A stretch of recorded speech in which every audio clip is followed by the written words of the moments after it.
The Division of Agricultural Sciences and Natural Resources at OSU recently went on an access tour across western Oklahoma. Now, the purpose of the trip is to give the division access to different businesses across the state and to private industry. From best practices to new ideas, the tour is hands-on and behind the scenes. Today, we'll take you on the first leg of that journey to Woodward, Oklahoma, with an economy being powered by wind. As the heat waves ripple and rise above the sands of Woodward County, today's pump jacks of the sky are swinging their arms in rhythm, propelling the wind on its journey east. Like many places in Oklahoma, Woodward is quietly amassing a significant community of these white giants. Currently, there are about 200 turbines in the area, with more on the way. You know, everybody's been talking about wind energy for probably about 10 years out here, talking. There's been a few pioneers that were in this part of the state that really led the way, the ones who developed this farm as an example. This farm of about 80 turbines is owned by OG&E, and at 1.5 megawatts each, together they're making a big impact. This farm right here alone will take care of 56,000 households. So that's a community the size of Enid that this wind farm will take care of. And the reach is growing. New transmission lines are currently being built from Woodward to Oklahoma City, and more in the works. Soon, northwest Oklahoma will lie in the center of a regional wind power grid networked together and helping fuel the country.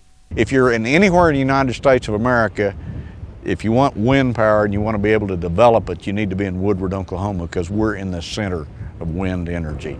As part of the access tour, not only did we get close to these turbines, but we got inside. Hey Ray, Clinton Griffiths. How you doing? Ray Turner. Nice to meet you. So this is a huge turbine once you get up next to it. Tell us a little bit about this thing. Oh, this is a GE 1.5 SLE series turbine. Everything's metric. This is German design, so everything's metric. It's 80-meter tower. The swept area, the diameter of the circle that the blades make is 77 meters. Wow. Wow. So those blades, how fast do they turn, and do they change speed at all? Yes, they'll constantly adjust to try to maintain an optimum generator speed. So on today, with the wind speeds we have today, is pretty close to optimum. So we're putting out about 18.5 RPM on the rotor, wow. And that's about as fast as they go. They'll try to maintain that as close as they can. The blades will pitch to adjust that.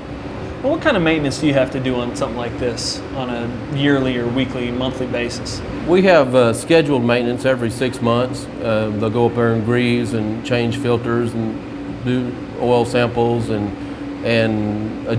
make adjustments and check for loose wires and all such like that every 6 months. And then other than that, you don't work on them unless they're broken, unless they have a deficiency.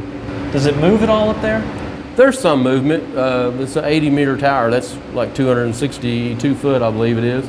So on a high gusty day, it'll move a foot or two back and forth, sway, just similar to a skyscraper. Okay. Huh. Well, really interesting, and sure appreciate you showing us around. Thanks a lot. Nice to meet you.